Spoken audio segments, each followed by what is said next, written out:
ఇక CM KCR tank bund మీద ఉన్న అనవసరమైన విగ్రహాలను తొలగిస్తానడంపై అభ్యంతరం వ్యక్తం చేశారు మాజీ మంత్రి శంకర్రావు. ట్యాంక్ బండ్పై ఉన్న విగ్రహాలు తెలుగువారివే తప్ప ఆంధ్ర వాళ్లవి కావన్నారు. తెలంగాణ ప్రముఖుల విగ్రహాలు ఏర్పాటు చేసేందుకు ట్యాంక్ బండ్పై కావాల్సినంత స్థలం ఉందని చెప్పారు. సీఎం ప్రకటనతో ఇతర రాష్ట్రాల ప్రజల మనోభావాలు దెబ్బతింటాయన్నారు శంకర్రావు.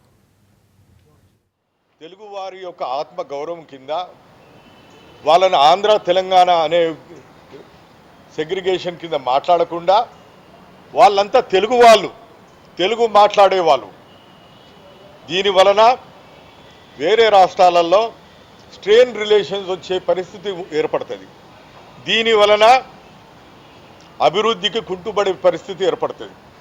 ద్వేషాలు క్రియేట్ చేయకుండా మీరు కావలిస్తే ఇంకా మస్తు స్థలం ఉన్నది, అక్కడ ఫ్రంట్లో ఉన్నది, నెక్లెస్ రోడ్ ఉన్నది.